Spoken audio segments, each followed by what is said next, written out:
Amen. Que le Seigneur soit remercié. Alors, il te fera jeunir comme l'aigle. On ne va pas te demander d'essayer de voler. C'est une image. Mais pourtant, bientôt, nous allons partir. Amen. Il faudra bien que nous puissions nous envoler. Voilà pourquoi nous croyons qu'ainsi nous sommes là, dans l'attente de pouvoir ainsi voir nos corps changer. Là, nous sommes plombés, frères et sœurs. Nous sommes composés d'éléments chimiques.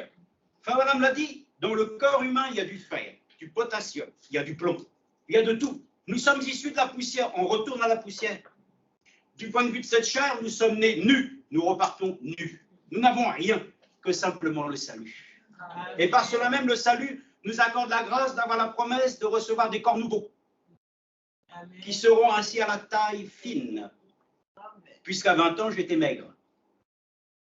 Nous aurons surtout, frères et sœurs, le privilège de nous connaître dans l'amour de Dieu, n'étant plus des hommes ni des femmes, n'étant plus simplement encore comme les humains qui sont obligés de mettre tant de réserves. Mais là-haut, il n'y aura plus aucune réserve.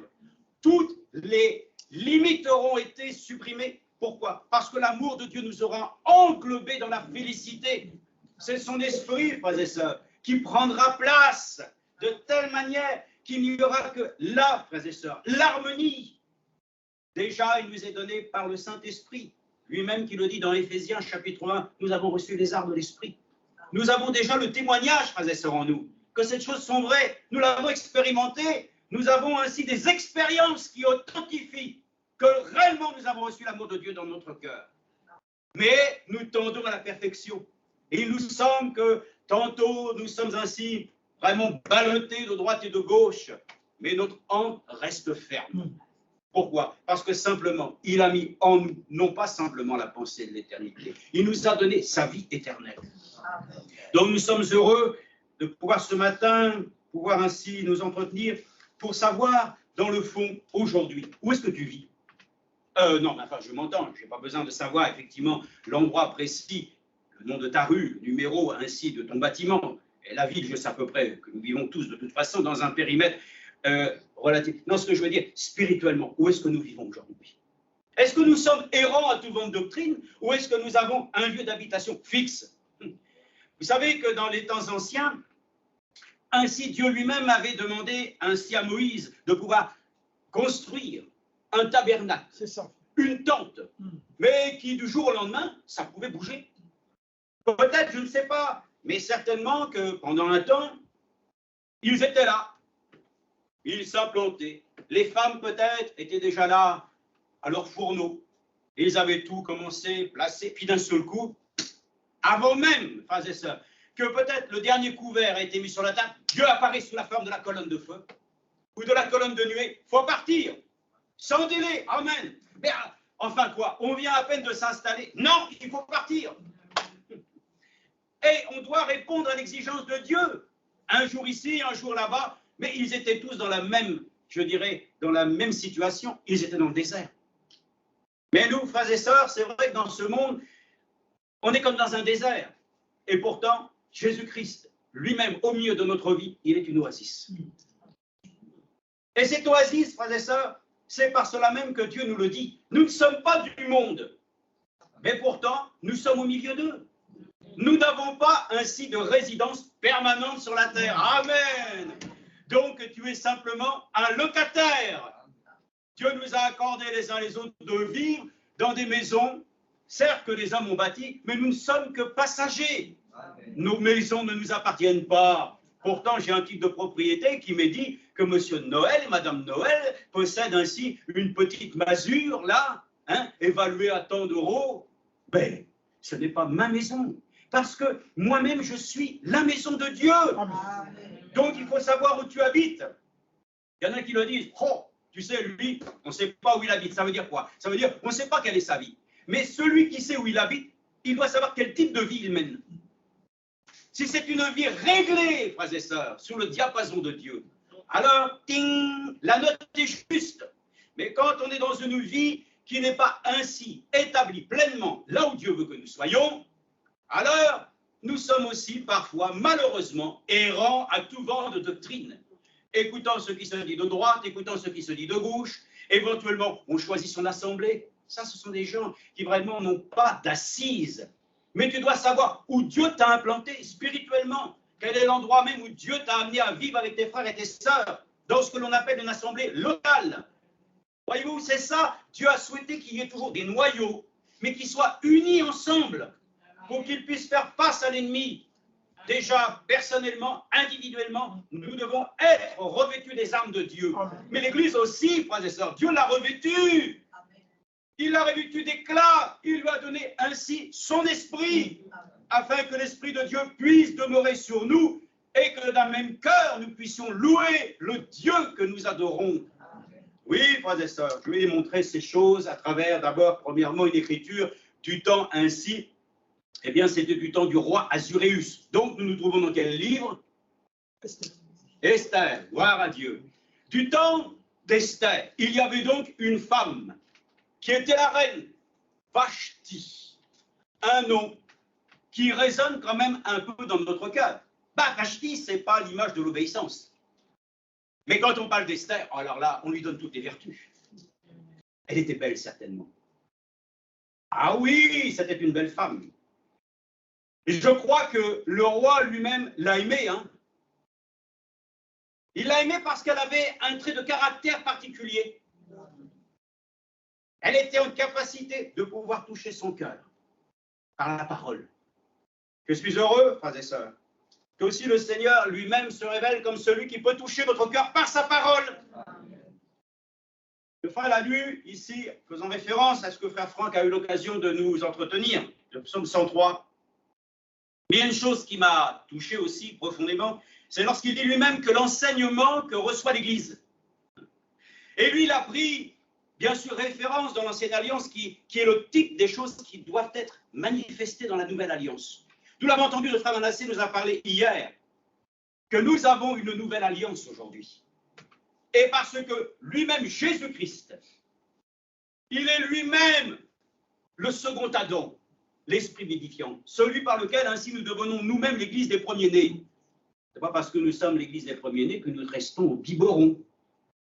Oh, c'est une image, l'église des premiers-nés, qui trouve leur source, amen, en celui, frères et sœurs, qui nous a accordé d'être engendrés par la parole. C'est ce que nous disions ce matin. Alléluia. Écoutez, nous avons lu peut-être, ou vous l'avez lu hier, selon qui sont décalés, en tout cas, le verset du calendrier de la bonne semence. Celui qui a écrit ça, il a dit des choses qui étaient très justes. Il a même dit, voyez-vous, c'est comme si un gène était rentré dans l'humanité. Oui, il est très très proche. Mais, me dit, ouais, c'est parce qu'ils n'ont pas reconnu que c'était la semence. Et oui, frères et sœurs, les gens ne reconnaissent pas qu'il y a eu une semence de destruction. Et c'est la semence de la vie qui est venue, qui nous a rachetés.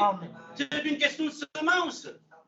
Et la parole de Dieu, selon ainsi même ce que nous lisons dans la Bible, c'est une parabole merveilleuse, le semeur. Hein? Mais il dit quoi?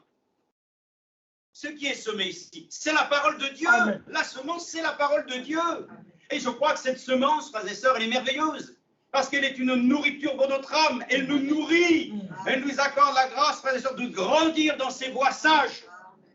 Mais ce que frère Franck dit, c'est qu'il dit, voilà, et les serviteurs de Dieu que Dieu a établis. Parce que si nous devons entendre la bonne nouvelle, mais qu'il n'y a personne pour la prêcher, comment vont-ils faire pour entendre? Et Dieu lui-même, s'il sait qu'il y a peu d'ouvriers dans la moisson, il en a quand même établi quelques-uns. Et par cela même, il dit, ils sont comme des sacrificateurs. Et nous-mêmes, nous sommes un peuple de sacrificateurs pour notre Dieu. Mais il dit en tant que sacrificateurs placés dans l'Église, alors ils officient d'une manière sainte. Parce que ce qu'ils vont offrir à Dieu, c'est pour le pardon, frères et sœurs.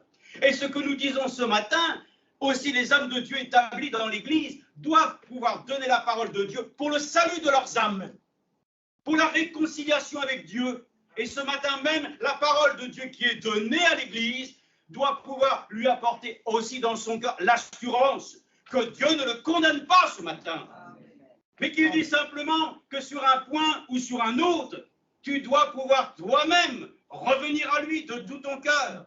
Et c'est une grâce que Dieu fait. Donc, la parole de Dieu n'est pas prêchée pour dire à la fin, voilà, t'en as pris plein ainsi ta personne, mais Dieu te dit, t'en as pris plein ton cœur. afin que tu puisses retrouver, amen, cette assurance dont notre bien-aimé frère Franck l'a dit dans Hébreux chapitre 10, verset, alors à laquelle ne perdez pas votre assurance. Écoutez, simplement nous entendons ce que Dieu dit à l'Église pour que nous ne perdions pas cette assurance. Amen. Il suffit d'un petit peu de levain et ça fait lever la pâte. Mais je vous dis, il suffit d'un peu du Saint-Esprit, une seule parole de lui, et ça peut suffire. Donc nous sommes reconnaissants à Dieu. Où est-ce que nous habitons? Où est-ce qu'est notre lieu d'habitation? Je parle de notre cœur, de notre âme. Où est-ce que notre cœur est implanté? Où est-ce qu'il vit? Alors c'est vrai que nous avons dans Esther à lire, c'est ce que je vous ai dit, dans Esther chapitre 1, regardez premièrement, et ça c'est pour nous une image sur laquelle nous ne pouvons absolument pas nous éloigner. Non, pas du tout. Et je n'ai pas du tout même envie de considérer que nous avons besoin de nous écarter du chemin. Nous voulons et demandons à Dieu, garde-moi dans le chemin qui est juste. Parce que toi-même l'as dit, je suis le chemin. La vérité, la vie. C'est là qu'on est bien, frères et sœurs. Quand on marche sur le chemin, quand vous êtes ainsi en montagne et que vous suivez ainsi des chemins de grande randonnée, vous en avez de grandes randonnées, vous avez de randonnées, ils sont identifiés par une couleur jaune, bleue, rouge, ça dépend, ce que vous avez choisi. Dieu ne nous demande pas de choisir notre chemin, il nous demande de le suivre, lui, sur son chemin.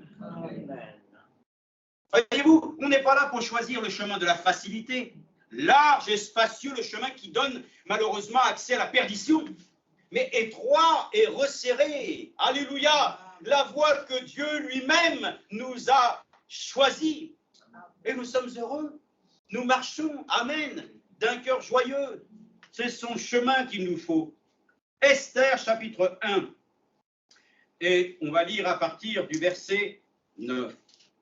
Il y avait une grande fête, il est dit ici qu'il y avait même une grande libéralité. Le roi a tout pouvoir.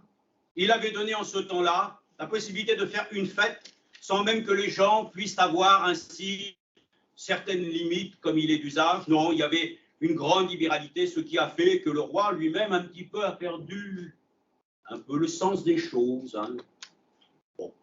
Mais malgré ça, Dieu a utilisé cette circonstance pour pouvoir éprouver Vashti, qui elle-même, regardez ce qui est dit, verset 9, de son côté, la reine Vashti donna un festin pour les femmes dans le palais royal du roi Assuérus. On ne va pas aller plus loin, parce qu'après, simplement, nous voyons que le roi lui-même, soudainement a pu dire, bon, il manque quelqu'un, allez donc demander à la reine de venir.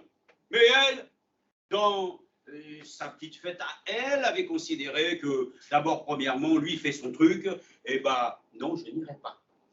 Donc, vous savez tous l'histoire. L'histoire, c'est qu'elle a désobéi, et qu'alors, à cet instant-là, le roi, un peu, eh bien, voilà, sous l'émotion, a donné un décret, mais malheureusement, le décret étant donné, ce n'était plus possible le lendemain d'y revenir. J'ai dit, oh, j'étais trop loin. Non, mais c'était trop tard. Alors, c'est là que l'histoire vient, que Esther elle-même parviendra à être ainsi celle qui sera choisie. Esther, ça veut dire étoile. Amen. Et nous le croyons, le Seigneur lui-même, il est l'étoile du berger. Amen. Il rayonne pour nous. Il nous montre ainsi toujours la voie que nous devons suivre. Oui, c'est vrai, les mages voyaient, les autres ne voyaient pas. Mais nous, nous voyons ainsi la lumière qui est parue dans les temps du soir. Il y en a, ils ne voient rien du tout, hein. Mais nous, nous la voyons. Hein. Il dit, mais qu'est-ce que quoi vous parlez de cette lumière? Mais même elle a été prise en photo. Ah bon? Oui, regardez, la colonne de feu a été prise en photo, authentifiée par un homme qui était un professionnel. Vous ne pouvez pas dire que c'est faux. Ah, oui, mais non. Ah bon, d'accord. Mais il y a aussi le nuage. Même dans Life Magazine, c'est marqué, les scientifiques l'ont dit, à 43 km, je crois à peu près, hein, d'altitude, il ne peut pas y avoir d'humidité. Ah, d'accord, ben, ça reste un mystère. Mais nous, par la grâce du Seigneur, le mystère de Dieu nous a été révélé, à savoir Jésus-Christ. Et tout ce qui accompagne ainsi ce mystère nous a été aussi révélé par l'ouverture des 7 sceaux. Nous devons, frères et sœurs, non seulement nous en réjouir, mais nous y attacher. Il y a de ces vérités, frères et sœurs, qui nous permettent de triompher contre les adversités. Le diable n'aime pas, il n'aime absolument pas que nous puissions savoir ce qui s'est passé dans le jardin. Il n'aime pas ça du tout. Mais nous lui disons, nous savons, mais nous connaissons une chose encore plus grande. Nous connaissons Golgotha. Nous connaissons ainsi le jardin des souffrances du Seigneur. Nous ne connaissons pas, c'est vrai, toute la Bible, mais nous connaissons l'auteur. Et notre communion avec lui nous a permis de savoir aussi où nous allons aller. Mais aujourd'hui, mon lieu d'habitation terrestre, je ne suis que voyageur ici-bas, pèlerin, ambassadeur. Je n'ai pas de lieu fixe. Mais là où je vis, dans la foi au Fils de Dieu, je sais où je réside avec mes frères et avec mes sœurs. J'ai fondé une famille avec eux. Nous sommes liés ensemble, quoi qu'il arrive, coûte que coûte. C'est ce que disait le gouvernement, quoi qu'il en coûte. Mais aujourd'hui, ils vous font payer le retour. Parce qu'il faut rembourser. Mais avec Dieu, c'est un donateur qui ne demandera jamais, amen, de pouvoir que tu puisses restituer avec toi-même, avec des choses périssables. Ce qu'il a donné, il te le donne, amen, gracieusement, sans argent et sans prix. Nous venons à lui ce matin. Bon, cette femme n'a pas voulu venir. Mais ce qui m'importe, ce n'est pas l'histoire. Non, regardez, c'est ce que nous venons de lire. De son côté, la reine Vashti donna un festin pour les femmes dans le palais royal du roi Assuérus. Où est-ce qu'elle habitait? Alléluia. Dans le palais du roi. Amen.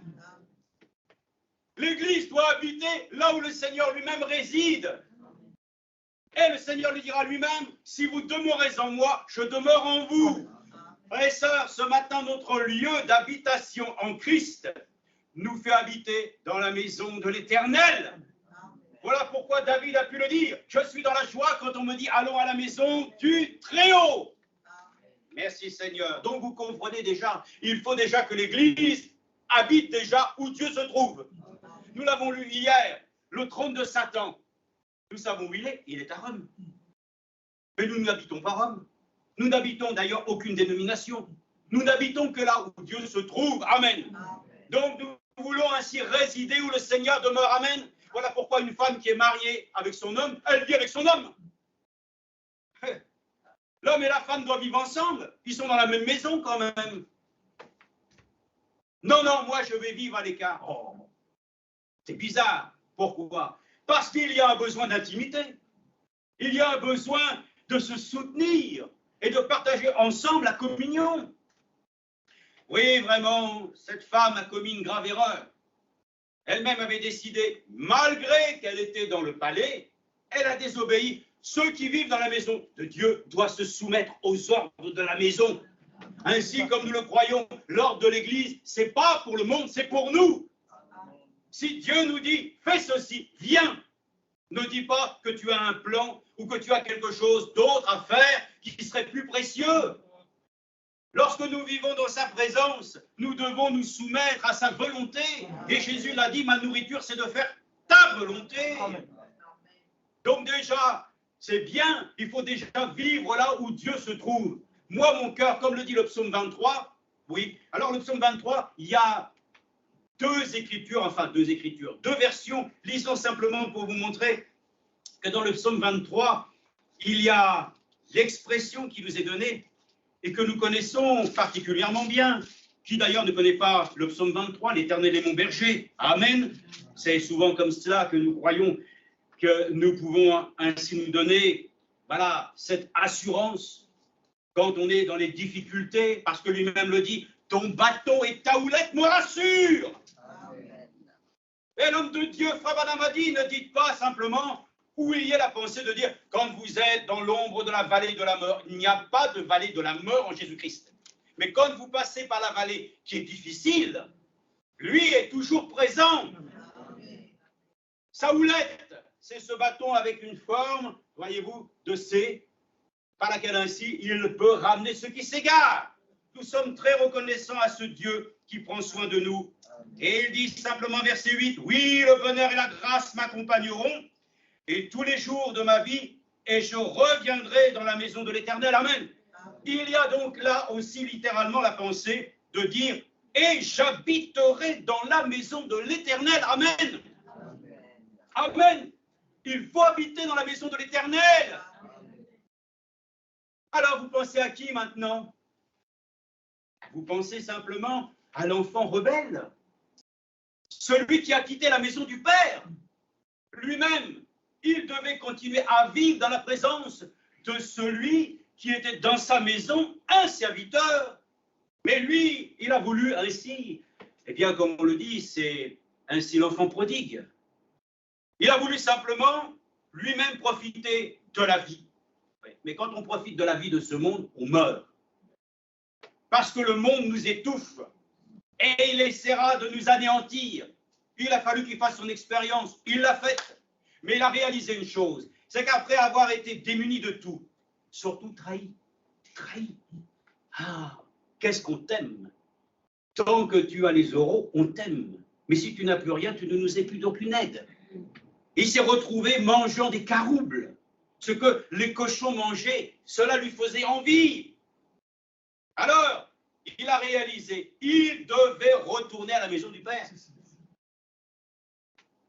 Et la démarche est claire. Quand on s'est éloigné de la présence de Dieu, nous devons revenir. C'est ainsi qu'il est dit ici. Et je reviendrai dans la maison du Père. Pourquoi faire? Pour y habiter, y demeurer. Mais lui-même est revenu. Mais il a réalisé la chose. La seule chose qui permet de retourner au Père, c'est la voie de la repentance. Amen. Nous sommes nous-mêmes des repentis. Et nous avons à nouveau un retour à la maison. Nous sommes de retour, oh notre Père Céleste, au bercail. Nous étions des brebis errantes. Mais toi, le bon berger, qui a fait entendre sa voix, tu nous as permis que nous revenions à toi. Mais quel privilège! Nous ne sommes plus dehors. Nous sommes les gens de sa maison. Nous sommes de ses serviteurs. Amen. Il a pris protection sur nous. Il prendra soin du vêtir, du manger. Amen. De notre éducation, de tout. Ne sortons pas de sa maison, surtout pas, frères et sœurs. Restons dans sa présence. Ne nous octroyons aucune liberté de penser que nous pourrions ainsi. Non, si Dieu lui-même veut que nous puissions faire une expérience, c'est lui qui nous l'accordera. Ainsi, nous le voyons, il est revenu, il s'est repenti, et regardez la joie du Père. Ainsi, tuons le veau gras, mais son frère lui-même, ainsi, dans une situation qu'il considérait comme injuste, car lui, travaillant toujours, ainsi, assidûment pour les affaires, ainsi, du Père, se voit octroyer rien. Les frères et sœurs, celui qui était perdu est revenu à la vie. C'est pas ça la chose la plus grande. Ce que toi tu demandais à avoir, mais tu l'as reçu si tu l'acceptes dans la bénédiction de l'amour de Dieu. C'est pour ça que je vous ai dit, il y a plus de joie donnée qu'à recevoir. Mais dans le cas présent, la joie est de voir une âme qui est sauvée. C'est ça qui devrait plus nous réjouir que d'espérer dans toutes des choses qui vont passer, frères et sœurs. De pouvoir mettre notre confiance que Dieu a dit lui-même, si tu crois que tu seras sauvé, toi et toute ta famille. Et voilà que Franck prie lui-même, je te prie, et ça n'arrête plus. Il prie longtemps. Lui-même qui des fois le dit, ça doit être court, mais ce jour-là, il prie, et il dit, je te prie. Ainsi, pour mon frère, ma mère, mon oncle, ma tante, et tout le monde y passe, amen. Alléluia. Il n'y a pas de limite, frères et sœurs. S'il a dit la famille, c'est toute la famille, jusqu'à ce que le dernier, frères et sœurs, puisse être entré. Qu'est-ce qui met une limite? Ben, c'est ceux qui sont morts. On ne va pas y faire comme certains des baptêmes pour les morts, quand même. C'est de notre vivant que nous devons accepter Christ. Ainsi donc, nous le croyons, frères et sœurs, eux aussi doivent rentrer à nouveau dans la maison. Il est dit ainsi, ceux qui se sont égarés de la bergerie, ils entendront ta voix. Comment vont-ils l'entendre? Mais écoutez, peu importe, mais qu'ils entendent, amen, et qu'ils puissent accepter le salut par grâce, et qu'ils puissent revenir, amen. Donc la notion est là. À la fois celui qui est ainsi, désireux réellement de servir le Seigneur. Alors il dit dans son cœur, amen, j'ai le désir dans mon cœur d'habiter, amen. C'est un désir d'habiter. Je veux être dans sa maison ce matin. Oui, je suis heureux quand on me dit, allons à la maison du Seigneur. Bon, ça, c'est pour les choses aussi qui nous lient lorsque nous venons ici au culte. Mais réellement, frères et sœurs, alors, je dois vivre ici dans la salle? Non, parce que Dieu a dit, à travers ainsi la bouche de Josué, moi et ma maison, nous servirons l'Éternel. Amen. Alors tu rentres chez toi et tu es chez toi. Amen. Tu es chez toi parce que ta maison t'appartient. Et nous allons dire, notre maison n'est pas la maison d'un autre. Notre maison doivent être gardées, frères et sœurs. Nos maisons doivent être purifiées.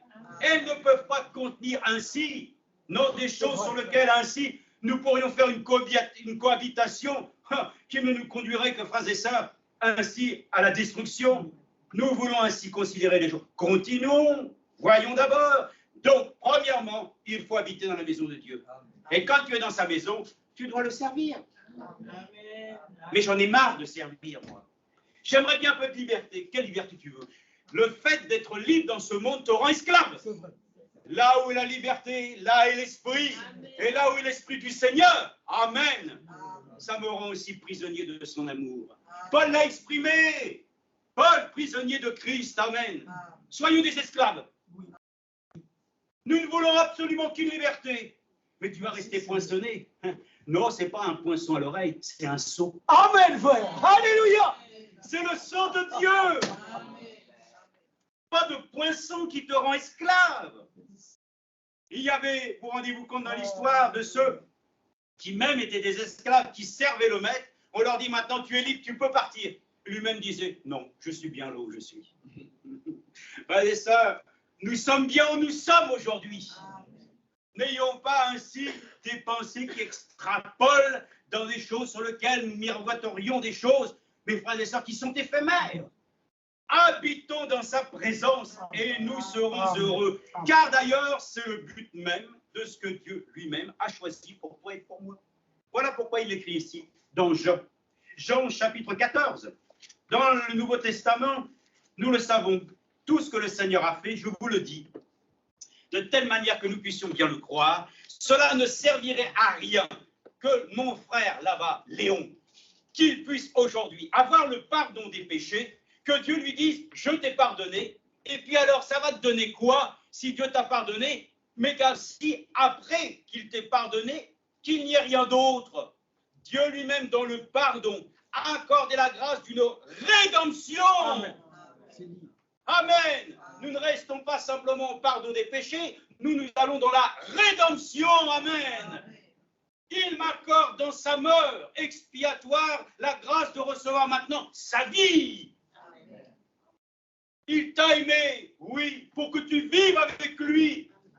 Maintenant, nous le disons clairement, il faut que nous soyons tous au clair.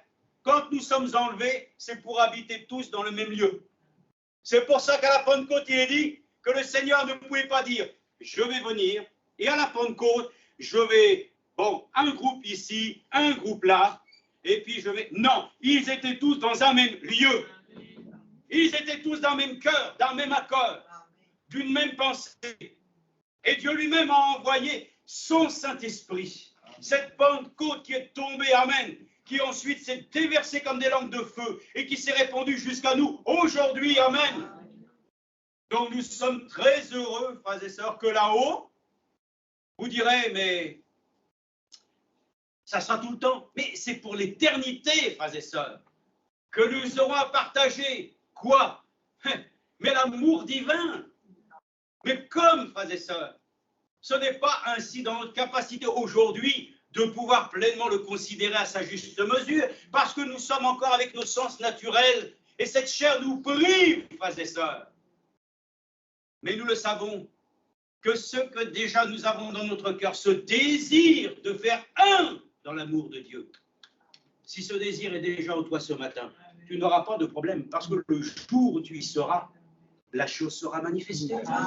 Il n'y aura pas à douter que le temps serait long, il n'y aura plus de temps. Il n'y aura plus, frères et sœurs, ces choses qui nous tiennent ainsi tellement encore en haleine sur cette terre. Alors qu'est-ce que Dieu dit? Lui-même dans son plan de salut. Il vient, il nous rachète, il nous accorde la grâce de pouvoir ainsi voir nos péchés mis derrière son dos. Dans la grande mer de l'oubli, Dieu ne voit plus rien. Il nous accorde ainsi de pouvoir nous laisser remplir de son esprit. Amen. Pour pouvoir être amené à la stature de l'homme parfait. Amen. De pouvoir ainsi un jour être récupéré. Amen. De pouvoir ainsi être enlevé à ses côtés. Mais pour aller où? Pour aller où? L'Écriture parle d'elle-même. Ainsi le Seigneur le dit lui-même. Que votre cœur ne se trouble point. Verset 1, croyant Dieu, croyez aussi en moi. Il y a beaucoup de demeure dans la maison de mon Père. Amen. 6 mois. Sinon, je vous l'aurais dit, car je vais vous préparer une place. Amen.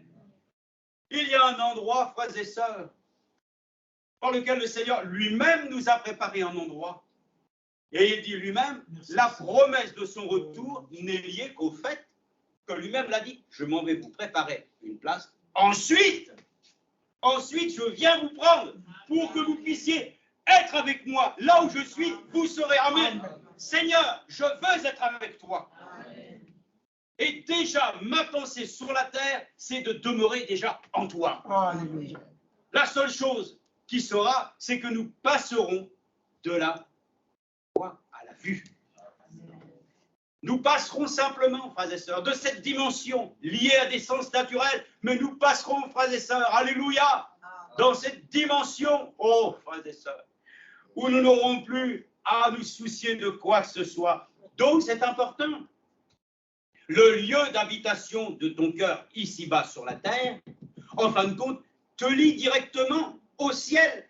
Alors, cela nous porte à relire. Qui était là hier après-midi? Levez les mains, n'ayez pas honte. Il y avait quand même quelques personnes. Qu'est-ce que notre frère Manassé a lu prioritairement ainsi la prédication? Oui, dans Hébreu, c'est exact. Quel chapitre? Le 12. Ah, ça y est. Alors, regardons ce qui est écrit ici, à nouveau, pour le voir comme étant pour nous. Oh, frères et sœurs, ce n'est pas simplement un idéal, non, non, non, non. C'est une chose par laquelle, ainsi, le Seigneur a mis en nous-mêmes cette vérité de Hébreux chapitre 12, verset 22. Hébreux 12, 22. Mais au contraire, vous vous êtes approchés de la montagne de Sion et de la cité du Dieu vivant, la Jérusalem céleste, des myriades d'anges. Et nous l'avons vu dans l'Apocalypse, lorsqu'il y avait le livre ainsi qui a été scellé, qui a été ensuite, ah oui, frères et sœurs, présenté à celui qui était le seul, qui était digne d'ouvrir ce livre, Jésus-Christ, l'agneau de Dieu. Et il a dit alors, tout le monde était là, il y avait des myriades de myriades, et des milliers, amen. Oh, gloire à Dieu, ce sont des choses merveilleuses. Alors aussi, il est écrit, des myriades d'anges, de la réunion et de l'assemblée des premiers-nés inscrits dans les cieux, de Dieu, juge de tout, des esprits des justes parvenus à la perfection, et de Jésus, médiateur d'une nouvelle alliance, et du sang de l'aspersion, qui parle mieux que celui d'Abel. Amen. Oui, le sang d'Abel, criez, vengeance, n'est-ce pas? Mais le sang d'Abel, c'est une chose. Mais celui-là, le sang qui a été répandu pour nous, est d'une valeur, frères et sœurs, inestimable. Il répond à tous les critères divins. Lorsque le Seigneur, notre Dieu, voit le sang, il est satisfait. Il y a deux choses que Dieu se réjouit.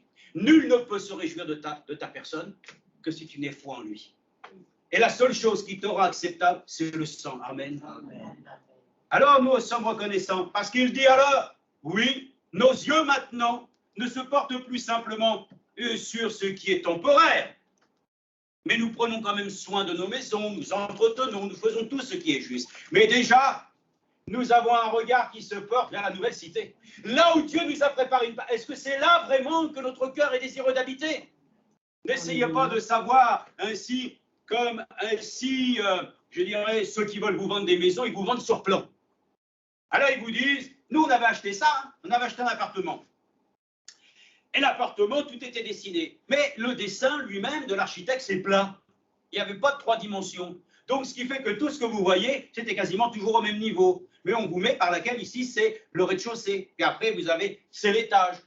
Oui, d'accord, mais parce qu'on vous le dit, parce que sinon... bon. Alors, quand on a pris possession, j'ai regardé, j'ai dit, mais c'est vraiment curieux, c'est bizarre ça. Il me semble que sur le plan, mais le jardin qui est déjà pas très grand, il en manque un morceau. Bon, alors j'appelle, je lui dis, vous ne croyez pas qu'il y a un problème? Si, il y a un problème. Ah ben, je lui ai dit, écoutez, vous allez m'expliquer. Ben oui, c'est parce qu'en fin de compte, on n'a pas réalisé que votre terrain, en fin de compte, il n'était pas plat. Donc, comme il y avait un accès handicapé à faire, mais comme il y avait une dénivellation, on a été obligé de couper pour faire quelque chose de plat. Je lui ai dit, donc vous l'avez piqué chez moi, quoi. Ben oui, vous ne pouvez pas faire autrement. Mes frères et sœurs, ces choses qu'on vous vend, on vous trompe. Il a fallu négocier, il a fallu, je vous donne un garage à la place, oh là là là, là des négociations de... Hein? Mais frères et sœurs, le plan de Dieu ne nous laisse sans aucune équivoque, frères et sœurs. L'endroit est un lieu de félicité, amen. Il n'y aura pas à se disputer pour savoir quelle chambre tu voudras. Non, non, non, non, non, non, non, non, non. Frères et sœurs, là-bas, il n'y aura plus envie de dormir. Il n'y aura plus envie de sommeiller. Il n'y aura plus d'ailleurs pour la nouvelle cité, il n'y aura plus ni jour ni nuit. Oh, gloire à Dieu. Tout ça, frères et sœurs, nous serons régis par la loi du ciel. Oh, je ne peux même pas m'imaginer comment ça peut être, tellement c'est en dehors de tout ce que nous pouvons. Mais frères et sœurs, nous le croyons. Et de la même manière, mon regard se porte, frères et sœurs, comme ceux qui ont touché de loin, dont ils savaient que Dieu était l'architecte. Amen. Et je sais que cet architecte-là ne s'est pas trompé, amen, non, non, non. La cité, même l'homme de Dieu l'a décrit, elle fait 2500 km de haut et de large. C'est une pyramide. C'est glorieux. Bon, notre Dieu, nous savons où nous allons bientôt habiter. Mais déjà, j'ai la pensée déjà sur la terre d'habiter dans ta maison. Amen. Avant de pouvoir trop extrapoler, hein, le Seigneur vient bientôt. Déjà, faisons l'expérience de vivre ici-bas sur la terre dans un lieu où nous le trouvons, amen, dans son sanctuaire. Tu n'as pas besoin d'aller bien loin. Il est là où ton cœur lui-même réside. Donc une place a été préparée pour nous. C'est une joie. Alléluia. Hébreux 12 a été lu parce qu'il est pour nous précieux, que nous puissions porter nos regards. Vous avez vu, hein? L'Écriture est précise sur la nouvelle Jérusalem. La Jérusalem céleste, c'est notre mère. Et il y en a qui disent, moi aussi je vais à Jérusalem, puis d'un seul coup tu vois qu'il y en a un qui fait ça et l'autre il fait ça. Oh là, tu vas où toi? Ben, je vais... Non, non, Jérusalem céleste. Nous n'allons pas vers les choses qui sont encore ici-bas. Nous allons quitter ces lieux terrestres pour gagner le ciel. Cette dimension, frères et sœurs, sur laquelle nous nous réjouissons. Le psaume 23 nous l'a dit, ainsi donc. Je reviendrai, j'habiterai, quel qu'il en soit. Si tu t'es éloigné, reviens à la maison du Père. C'est ce que j'ai entendu une fois, et je le répète, parce que peut-être certains l'ont entendu, mais nous étions dans une vente ainsi d'objets brocantes. Hein, et que Benjamin était parti, il répondait à une question de ce que celui qui posait une question, il y avait un truc à gagner. Et d'un seul coup, l'homme a pu dire ainsi, parce que je ne sais pas comment les choses étaient, mais il dit, Benjamin, Benjamin, reviens vers tes parents. Qu'est-ce qui se passe? Et parce qu'il y avait quelque chose car laquelle il devait venir nous retrouver pour je ne sais quoi. Et lui, il dit ça comme ça dans le village, on entend comme ça. Et je me dis aujourd'hui, Benjamin, Benjamin, reviens vers ton père. Amen. Amen. Pas vers mes parents, pas les parents, parce que nous, mais va vers ton père. Amen. Gloire à Dieu. Qu'il en soit ainsi pour chacun de nos bien-aimés enfants, qu'ils retournent vers leur père. Amen. Qu'ils ne passent pas par la caisse départ pour essayer de gagner quelque chose. Non, non, non, non. Les jeux vous disent que toujours en passant par là, vous pouvez. Non, non, non, non, non, non, non. Il n'y a qu'un seul intercesseur entre Dieu et les hommes. C'est Jésus-Christ. Amen. Puisse ainsi, Benjamin, reviens vers ton père. Amen. Mais vous savez, il n'y a pas une parole qui ne soit dite qui ne retourne à lui sans effet. Amen. Si nous la croyons, cela s'accomplira. Pour lui, pour Timothée, pour tous ceux qui sont de nos familles et dont Dieu n'a pas limité, frères et sœurs. Amen. Le nom, gloire à Dieu. Alléluia. Ainsi, regardez maintenant dans Néhémie. Ah, Néhémie, contemporain de qui? Esdras, amen. C'est vivant là-dedans, amen. Oui, il y a la question de reconstruction des murailles et puis de la ville. Oh, écoutez, relisez comment Frère France vous décrit cela quand il vous le dit qu'il y a le retour selon la promesse de Dieu. Après avoir été dans la diaspora, éloigné à Babylone, 70 ans, ils doivent rentrer. Mais Frère Franck vous dit, attendez, selon l'Écriture, ça ne pouvait pas être n'importe qui. C'était Juda, parce qu'il y avait 2 royaumes. Mais il est dit, il y en a un qui devait bénéficier de la promesse. Amen. Regardez, j'ai pensé à une chose. La promesse du retour du Seigneur, elle est faite pour tous. Mais il y en a une seule catégorie qui le connaîtront. C'est les vierges sages. Amen. Dieu a fait la promesse à ceux qui lui resteront sages et intelligents. Et il explique que quand ils sont de retour à Babylone, il va y avoir d'abord Oh, frères et sœurs, la reconstruction du temple. Ça paraît curieux. D'abord, premièrement, il faut d'abord reconstruire les murailles. Non, Dieu dit d'abord, le temple doit être reconstruit. Pourquoi? Parce que d'abord, c'est lui qui doit être présent au milieu de son peuple. Amen. Et ensuite, les choses se feront d'elles-mêmes. Il ne faut pas mettre, comme on dit, le chariot avant le bœuf. Voyez-vous, le bœuf qui pousse le chariot? Non, c'est le bœuf qui tire le chariot. Amen. Et donc, c'est ainsi que dans le plan de Dieu, Esdras et Néhémie sont contemporains parce qu'ils vivent en ce même temps des choses glorieuses que Dieu est en train de faire. Ben, nous sommes des contemporains, frères et sœurs. Dans le sens que nous sommes de ceux qui vivons les choses en commun avec nos bien-aimés frères et sœurs qui nous ont déjà précédés de cet âge. Mais nous n'avons aucune crainte. Dieu a donné déjà dans son plan que là aussi, frère Branham va ressusciter en premier. Qu'est-ce qui t'a dit ça? C'est ton intelligence ou c'était tes envies de voir ainsi un homme paraître d'abord? Il est dit d'abord, ceux qui vont ressusciter, c'est ceux du premier âge. Donc, laisse tranquille. Hein. Premier, deuxième, troisième, et puis toi, ben après, voilà. Ça va faire du monde, gloire à Dieu. Mais laissons les choses de Dieu dans son ordre. Et Dieu s'en portera certainement mieux dans notre vie. Et nous laissons les choses ordonnées de Dieu. Lorsque Dieu a donné des choses, respectons-les. Ne brûlons pas les étapes. Ça ne sert à rien. La seule chose qui doit être brûlée en nous, c'est le péché. Que tu consumes en nous, frères et sœurs, nos langues qui sont prêtes à bénir et qui sont comme de l'aspic. Ainsi un venin qui des fois ainsi procure la mort. Que Dieu puisse sanctifier nos bouches, c'est-à-dire notre cœur, parce que c'est dans notre cœur que débordera ainsi nos louanges. Mais enfin, bon, voilà, c'est pour ça que je vous dis ça, parce que dans le fond, le lieu où tu habites, tu ne te rends pas compte, mais que tu habites déjà dans ta propre maison, c'est toi-même qui es le temple du Saint-Esprit. Nous sommes nous-mêmes la maison de Dieu. Oui, alors moi je vis dans une maison qui est construite par des hommes. Mais on va le voir, déjà dans le temps ancien, Dieu avait établi qu'il y ait donc la notion du tabernacle, c'était une tente. Une tente. Oui, une tente. C'est-à-dire, c'était comme, oui, vous allez au camping, vous avez une tente, vous savez ce que c'est qu'une tente. Elles sont plus ou moins droites. Vous mettez des piquets, vous mettez des choses, tac, tac. C'est vite démonté. Hein. Il y a même aujourd'hui, je suis surpris, hein, vous allez, bon, pour des Decathlon, et vous achetez là. Bon, vous avez besoin de quoi? D'une tente. Le type vous présente le machin. Et non, vous n'avez rien à faire. Tous dépluient tout seul. Bon, oui, c'est vite fait. Vous arrivez, plaf, vous implantez ici, ça se fait tout seul. Vous avez juste à mettre le duvet, et puis pour replier. Oh ben regardez, vous faites comme si, tout se remet.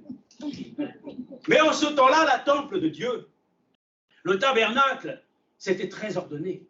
Il fallait que les choses soient construites et bâties de telle manière que les choses, avec la cuve des reins et toutes ces choses, soient positionnées avec des tissus que Dieu a lui-même choisis, avec des couleurs. Vous allez dans le plein désert là-bas au Sinaï, on vous fait visiter cela, c'est magnifique, en plein désert, un tabernacle reconstitué à l'échelle. C'est merveilleux, c'est très simple. Il n'y a rien de compliqué, mais c'est structuré, et c'est comme Dieu l'a dit. Ainsi nous remercions le Seigneur que Moïse a eu à pouvoir ainsi construire le tabernacle selon les ordres de l'Éternel. Qu'ainsi, lorsqu'ils ont construit le temple, ils l'ont construit selon les ordonnances de Dieu. Mais moi, je ne peux rien bâtir, moi.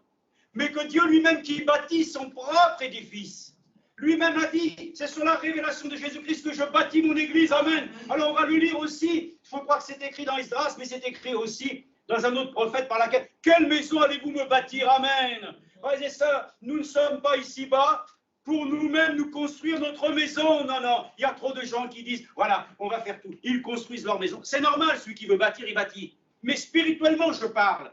Nous ne sommes pas là pour construire notre propre maison. Nous sommes nous-mêmes la maison de Dieu, que lui-même a bâtie. Comme lui-même, il a fait le temple. Comme lui-même, il a fait le tabernacle. Il le dit que c'est une tente. Regardez, mais cette tente, c'est toi aussi. Nous sommes une tente. Nous allons le lire, mais pour montrer simplement, encore une fois, ce n'est pas nous qui devons bâtir l'édifice. C'est Dieu lui-même qui bâtit son église. Ma vie, c'est lui qui l'a construit. Qu'est-ce qu'il fait? La première chose qu'il doit faire, Billy, avant de construire, il demande l'autorisation. Jésus demande l'autorisation. Mon père, j'ai une autorisation de demander. J'ai d'abord, premièrement, le permis de démolir. C'est ça. Il faut d'abord que je démolisse sa vieille vie. J'ai vu ainsi ton serviteur Paul. Il avait la tête tellement enflée. Bon, mais je l'ai visité sur le chemin. Amen. Je l'ai amené à néant. C'est ça. Tout ce qu'il avait à néant. Comment? Ensuite, en l'emmenant pendant plus de 3 ans et demi, peut-être, dans le désert, il lui a pressé le citron. Il lui a gardé simplement que les choses élémentaires, certainement, de la connaissance, mais il lui a mis son esprit. Et pendant ce temps-là, lui-même qui se trouve très loin de Jérusalem, voit exactement les mêmes scènes qui se sont produites. Lorsque le Seigneur lui-même a institué la scène, il voit ces choses. C'est ça, frère. Alléluia. Et il revient à Jérusalem en disant, voilà, je sais que... Mais comment tu sais ces choses-là? Oh là là là là là. La révélation, amen. Et le Seigneur lui-même lui révèle comment l'Église doit être construite. Et nous-mêmes aussi, aujourd'hui, nous voulons quoi faire? Nous voulons encore être une dénomination. Nous voulons encore construire une nouvelle Église. Une Église qui va se structurer ainsi sur ses ambitions, sur ce qu'elle a avec les années acquis comme richesse ou comme, je ne sais pas, comme notoriété. Nous n'avons aucune notoriété que le nom de Jésus. Amen. Ce message est le message de Dieu, biblique. Ses serviteurs sont ses envoyés, que lui-même doit même aussi maîtriser. Il a dû aussi les malaxer, amen, pour qu'ils apprennent aussi l'obéissance. Personne ne peut comme ça, de lui-même, inné obéir à Dieu. Ce n'est pas possible. Tu dois souffrir. Tu dois avoir part aux souffrances de Christ, car il est écrit que lui-même, il a appris l'obéissance dans les souffrances. Amen. Et nous, on va s'exonérer de cela. On peut être exonéré maintenant peut-être de certains impôts, mais de ça, Dieu ne peut pas nous en exonérer. C'est la voie du salut.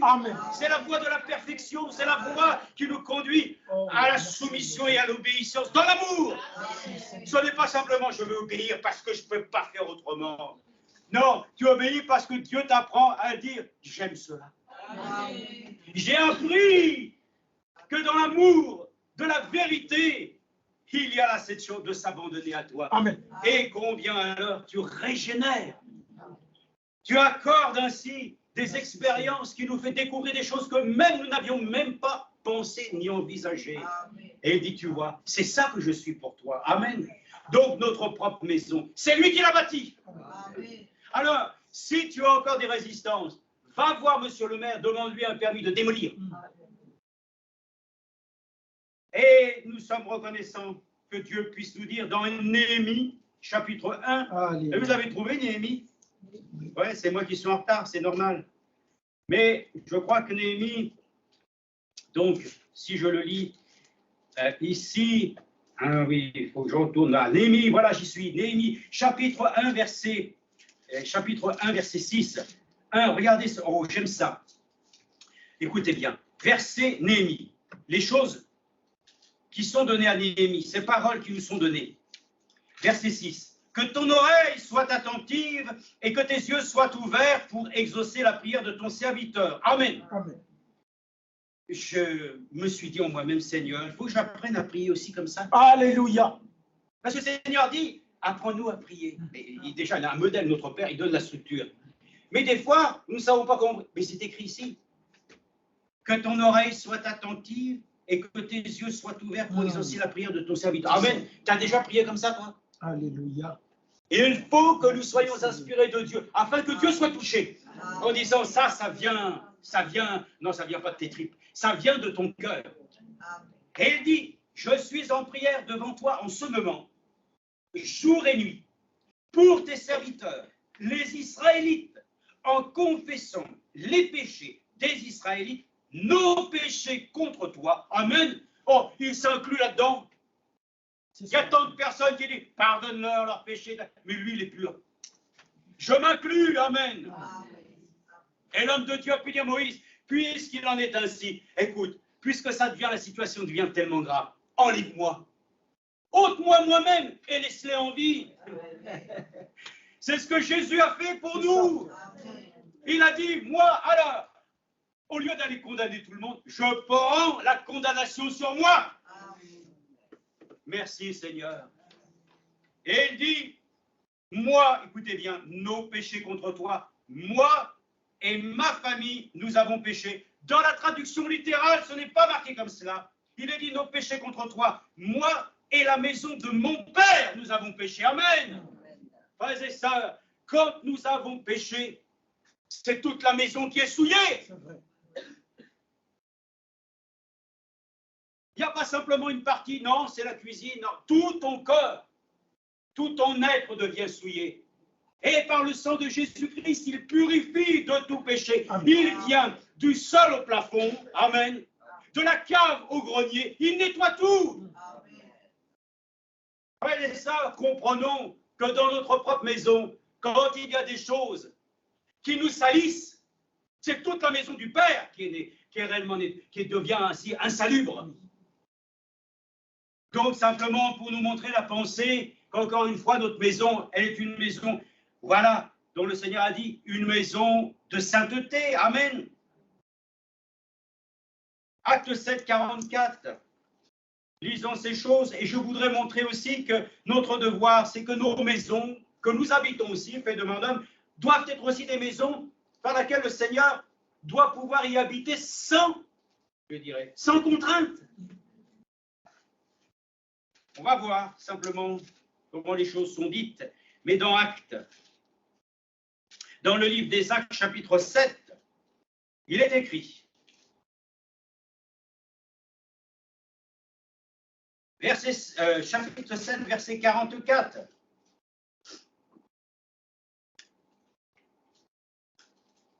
Nos pères avaient au désert l'attente du témoignage. Amen.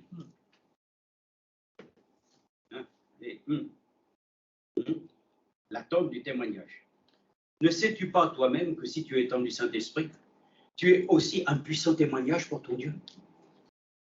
Notre maison qui est ici, celle qui se promène, elle est une maison qui doit rendre, comme il était écrit ici, l'attente d'assignation était ainsi au désert. L'attente du témoignage, amen. Oh, quel témoignage nous pouvons rendre. Si ma vie est digne de l'Évangile, je rends témoignage à l'Évangile de Jésus-Christ. C'est vrai que si ma vie ne reflète pas ainsi le témoignage de Jésus, ma tente, malheureusement, elle n'est pas glorieuse. Mais en ce temps-là, Dieu voulait qu'il y ait déjà une tente d'assignation qui soit le témoignage que Dieu était avec son peuple. Qu'est-ce que nous avons besoin de le dire? Si Christ est en moi, je suis une tente d'assignation par laquelle ainsi moi-même je rends un témoignage de sa grâce. Comment je peux le faire? Mais je suis un témoin. Et en tant que témoin, nous devons témoigner de la vérité. Nous ne sommes pas là pour témoigner de miracles et de prodiges mensongers ou des choses que nous n'avons jamais vécues. Que Dieu nous accorde la grâce d'être honnête, de témoigner de ce que réellement il a fait en nous. Amen. Nous ne sommes pas le témoignage de l'autre, mais que notre témoignage soit un témoignage à la gloire du Seigneur. Amen. Même s'il n'y a pas forcément des choses énormes, extraordinaires, mais si au moins il y a le témoignage, avant j'étais perdu, maintenant je suis sauvé, c'est l'essentiel. Parce que c'est ce que Dieu veut, que les hommes soient réconciliés. Alors il est dit, nos pères avaient au désert la tente d'assignation, comme celui qui parlait à Moïse avait ordonné de la faire, d'après le modèle qu'il avait vu. Amen. Après l'avoir reçu, nos pères l'introduisirent sous la conduite de Josué, dans le pays conquis, dans les nations que Dieu chassa devant eux, jusqu'ensuite, ils puissent trouver, regardez verset 27, verset 46, qui obtient la faveur de Dieu et demanda de trouver une demeure pour la maison de Jacob. Amen. C'est ça aussi l'image. À un moment donné, tous les êtres humains sont des tentes. Ouais. Mais il y a un moment donné, il faut que Dieu te rencontre dans ta vie. Pour que Dieu te donne une stabilité. Amen. Et ainsi, il dit maintenant, ainsi, moi-même, David l'a dit, j'ai une maison, j'ai tout ce qu'il faut, des palais. Mais même mon Dieu n'a pas un endroit pour pouvoir ainsi y habiter. Évidemment, Dieu n'habite pas la maison des mains d'hommes. Mais lui-même dira, alors construisez-moi un temple. Pas toi, David, parce que tu as répondu du sang, mais ton fils Salomon. Il va bâtir ce bâtiment-là. Et il dit que la gloire de Dieu était tellement puissante que ceux qui en servaient étaient complètement, amen. Amen, sous l'emprise de la puissance de Dieu. Et moi, je crois, frères et sœurs, que celui qui a la puissance de Dieu, amen, à un moment donné, il se laisse conduire par cet esprit. Ce n'est pas lui qui impose à Dieu de dire, j'ai ton esprit, maintenant je vais faire ceci. Non, le Saint-Esprit a toujours conduit l'Église.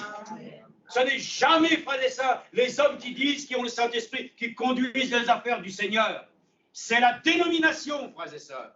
Et nous sommes reconnaissants que Dieu nous y garde et nous protège. Donc cette tente, regardez dans 2 Corinthiens 5:1, le lien qui nous est donné avec justement cette tente. Cela nous est expliqué. 2 Corinthiens, chapitre 5. Regardez 2 Corinthiens, chapitre 5, verset 1. Nous savons en effet, écoutez, si notre demeure terrestre, qui n'est qu'une tente, amen, vous comprenez la chose? C'est la relation de ce que déjà Dieu voulait montrer, que nous deviendrions nous-mêmes, amen, un tente d'assignation sur lequel Dieu lui-même peut se révéler. Et dans la tente d'assignation, vous savez tout ce qui se passe dans le processus, jusque dans le lieu très saint. Amen. Nous avons aussi un endroit caché profondément. Nous avons un lieu très saint aussi en nous. Amen. Et dans ce lieu très saint, il se passe des choses glorieuses. Amen. Amen. Dieu y apporte ainsi la puissance de vie et de guérison. Amen. Il y apporte ainsi le pardon, il y apporte toutes ces choses. Ainsi, nous savons en effet que si notre demeure terrestre, qui n'est qu'une tente, est détruite, nous avons dans les cieux un édifice qui est l'ouvrage de Dieu. Amen. Une demeure éternelle qui n'a pas été faite par la main des hommes. Aussi nous gémissons dans cette tente. Qui gémit? Oh, t'as mal à la tête, tu gémis. Ouh, j'ai mal aux dents. Ouh, ça va pas. Ouh. On gémit là-dedans. On souffre. Alors il est dit, aussi nous gémissons dans cette tente, désireux de revêtir.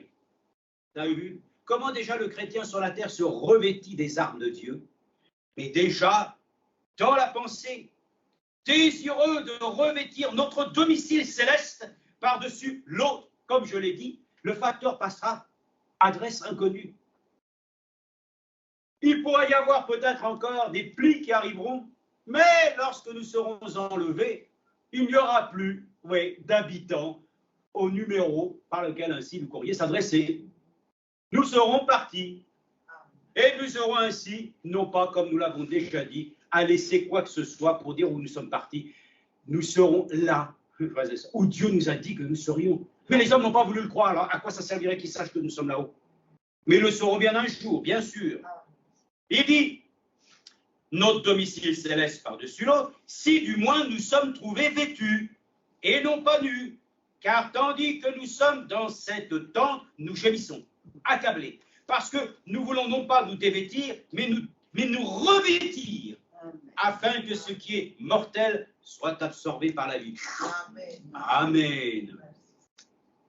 Il y a une différence entre l'explosion et l'implosion. L'implosion, elle aspire. Elle prend tout sur. L'explosion, elle écarte. Nous avons besoin d'imploser, afin que nous puissions être aspirés par le Tout-Puissant. Amen. Celui qui nous a formés pour cela, c'est Dieu, qui nous a donné les arts de l'esprit. Nous sommes donc toujours pleins de courage, et nous savons qu'en demeurant dans ce corps, nous demeurons loin du Seigneur. Oh, c'est triste, hein? Mais Paul l'a dit, mourir m'est un gain. Si je vis, c'est à la gloire de Dieu. Si je meurs, c'est pour lui. De toute façon, voilà. Mais notre relation, c'est vrai, sur la terre, nous prive, frères et sœurs, de ce que nous aurons bientôt. Alors, nous pouvons le dire, nous demeurons loin du Seigneur, car nous marchons par la foi et non par la vue. Et bientôt, ce sera l'inverse. Nous sommes pleins de courage et nous aimons mieux quitter ce corps et demeurer auprès du Seigneur. Amen.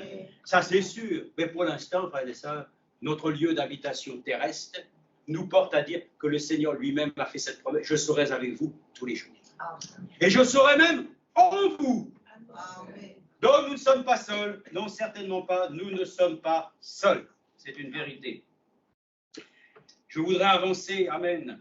Jean 14, 16, 17 le dit. Bien sûr, nous sommes le temple du Saint-Esprit. Mais je voudrais avancer maintenant pour vous dire, puisque le temps est déjà bien avancé, que aussi nos maisons, nos propres maisons, celles par laquelle nous habitons, oui, sont consacrées à lui aussi. Amen. Moi et ma maison, nous servirons l'Éternel. Et qu'est-ce que nous avons besoin dans nos maisons? Écoutez, l'autre jour soir, on est rentré. La première chose, ouvrir la porte, la lumière. Et il faisait nuit, hein, la lumière. Alors il y a la lumière du jour, et puis quand il fait nuit, on a besoin de la lumière. Ainsi, celle que nous allons, bien sûr, ainsi mettre en marche par l'interrupteur. Ça, ce sont des images par lesquelles, ainsi, nous voyons qu'humainement parlant, l'homme lui-même a besoin de la lumière. Mes frères et sœurs, pour nous, pour notre propre maison, nous avons besoin de la lumière. Voilà pourquoi le Seigneur l'a dit lui-même, dans les temps du soir, la lumière paraîtra. L'Église a besoin de lumière. Elle a besoin d'être éclairée. Et le Seigneur lui-même, il est une lampe à mon pied, à mes pieds même. J'en ai deux.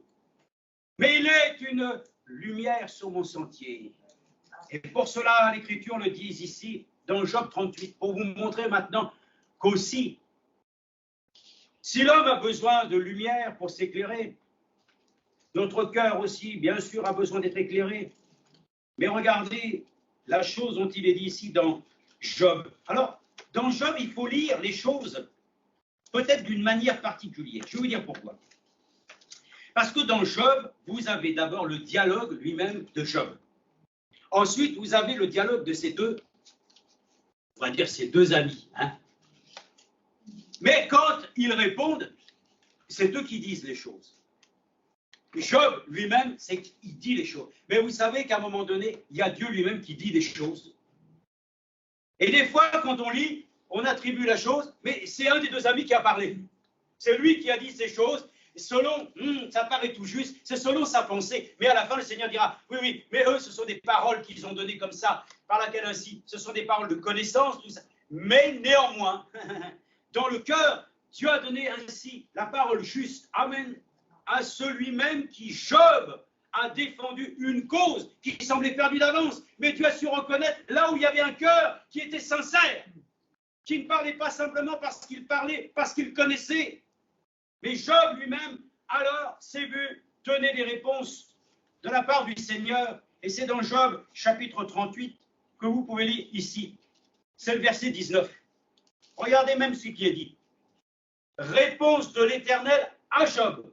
Première réponse. Donc, on n'a pas de souci là. On sait que c'est Dieu qui lui-même donne sa parole. Et il dit simplement, verset 19.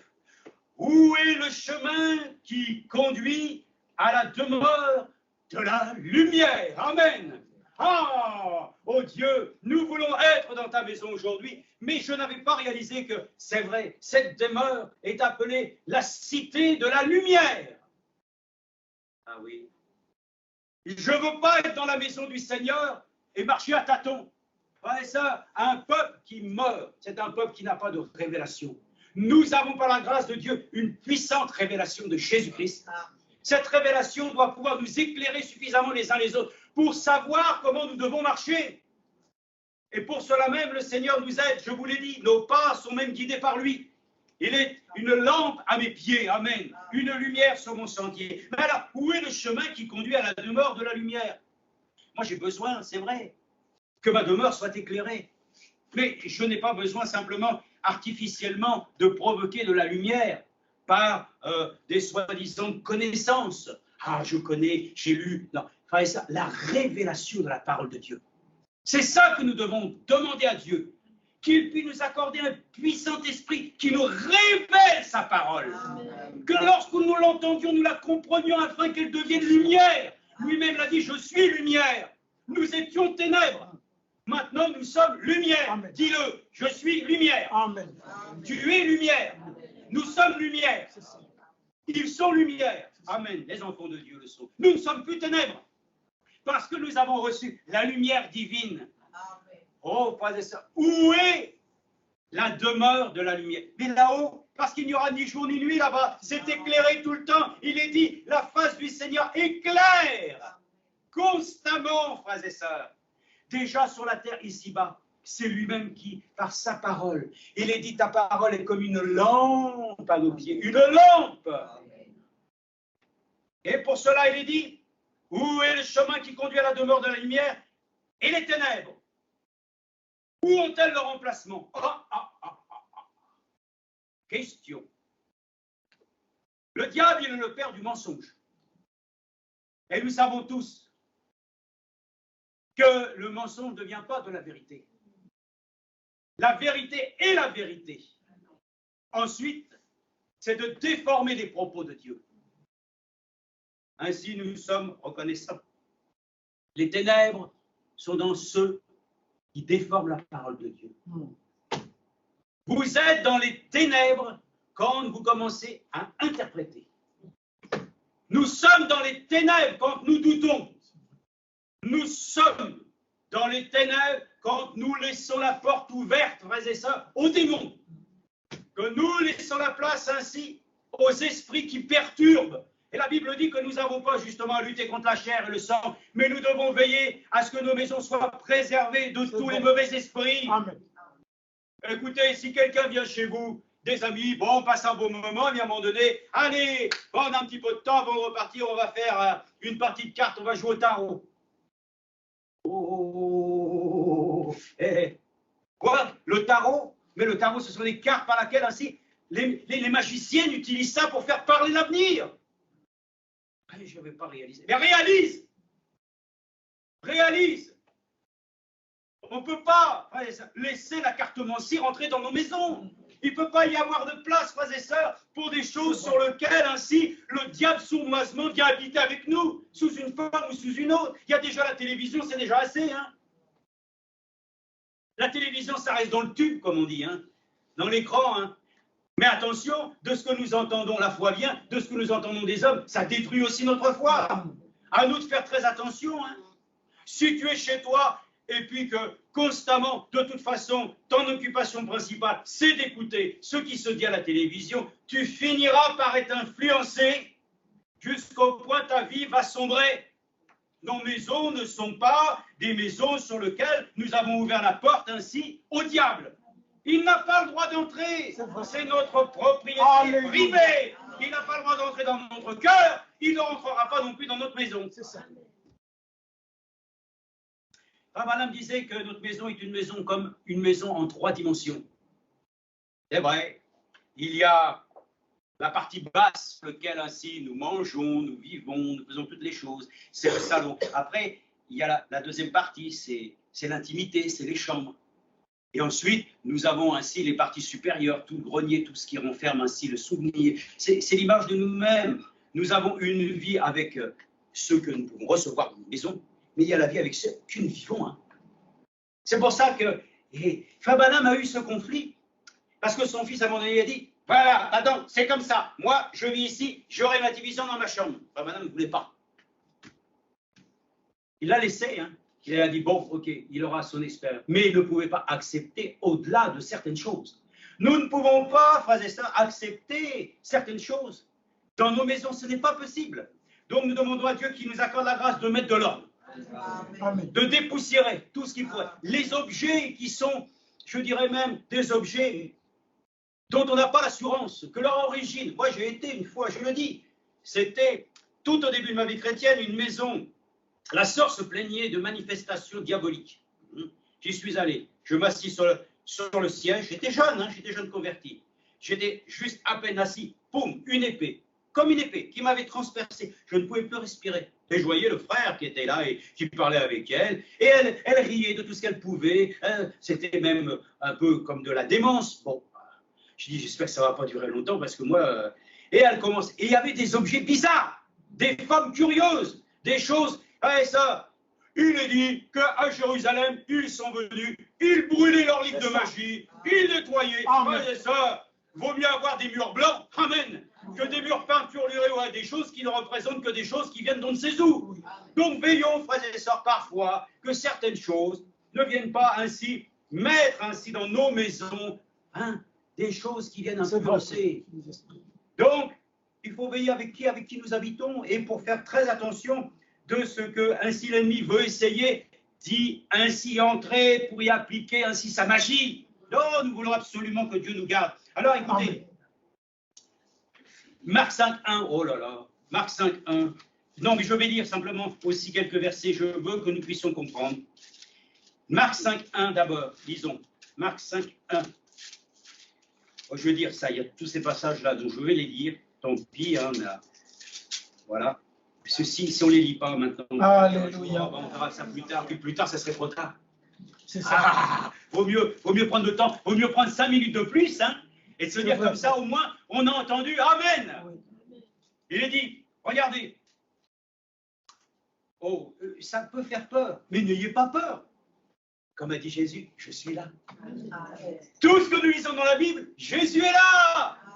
Il a le contrôle. Et il dit, ils arrivèrent de l'autre rive de la mer dans le pays des Ganarésiens, du Géraséniens. Aussitôt que Jésus eut débarqué, un homme sortant des tombeaux et possédé d'un esprit impur vint au-devant de lui. Écoutez ce qui est dit.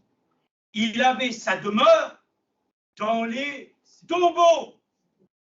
Et personne ne pouvait plus le lier, même avec une chaîne. Amen. Vous savez que les démons, ils ont aussi des demeures. Où est-ce qu'ils veulent habiter? Les démons veulent habiter chez les humains. C'est ça. Ils veulent habiter dans les maisons. Dans l'ombre.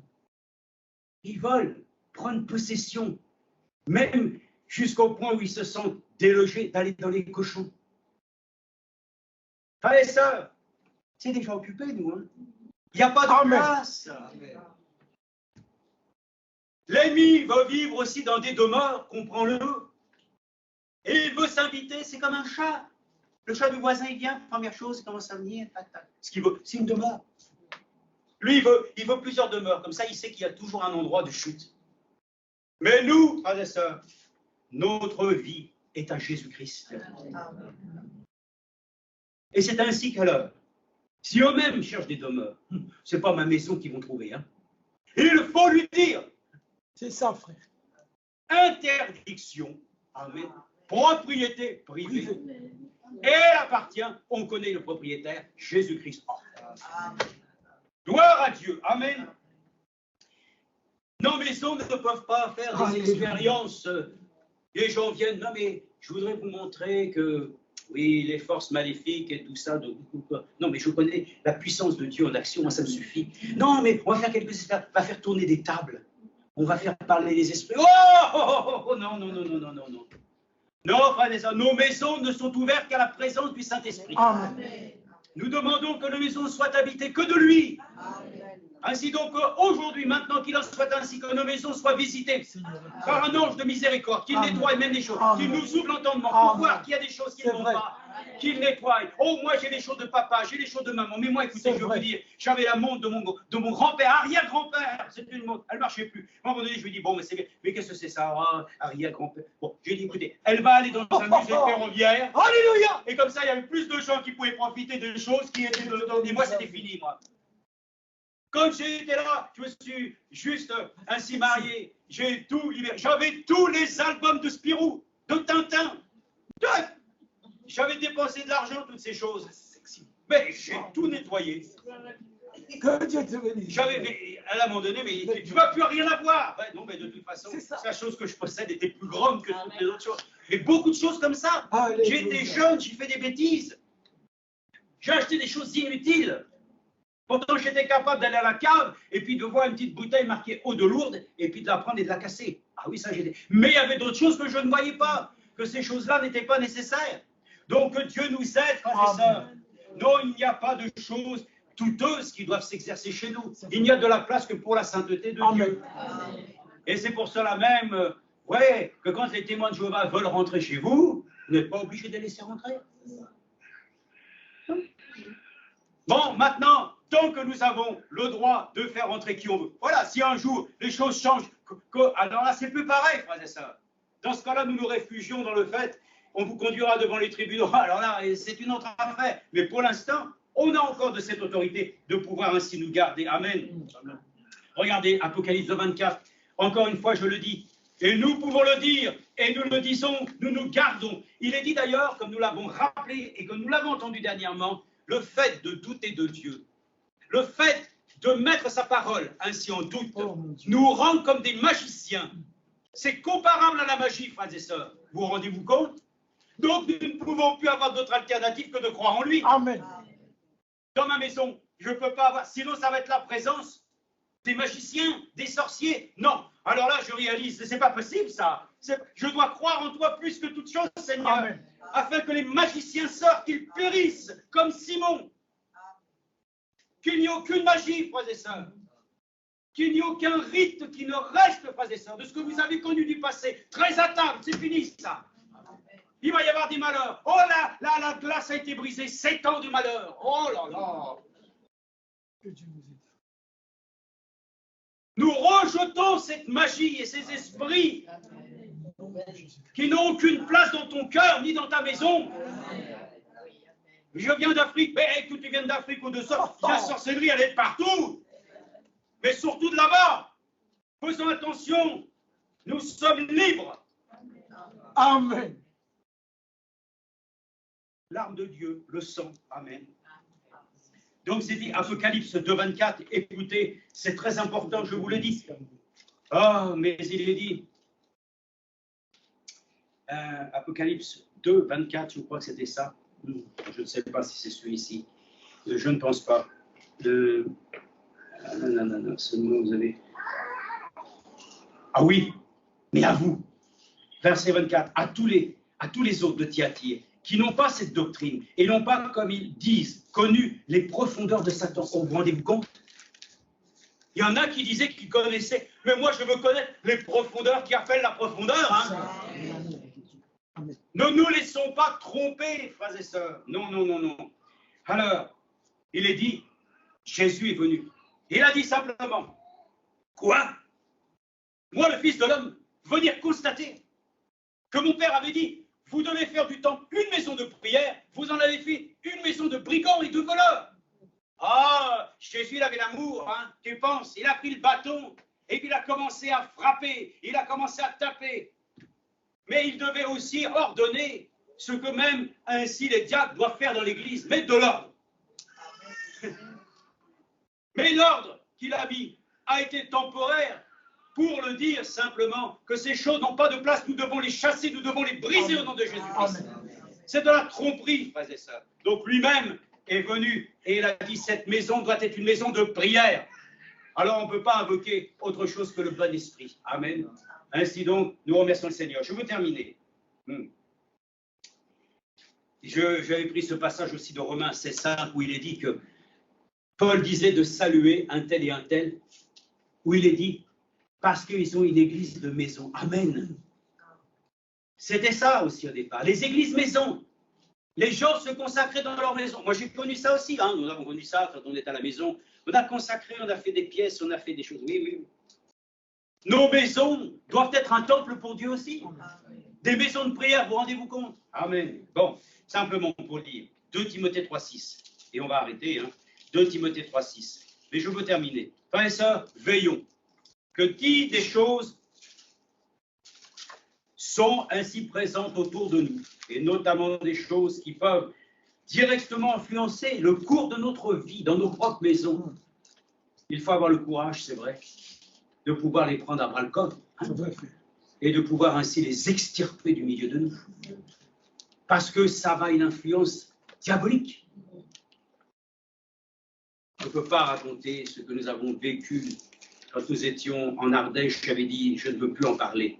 Mais nous avons vécu des choses tellement terribles dans cette maison à l'époque où nous avions loué ainsi à un endroit où les personnes déjà, bon, peut-être avaient déjà une attitude. Mais ce que nous avons vécu, je vous dis, ça existe. Il y a des maisons hantées.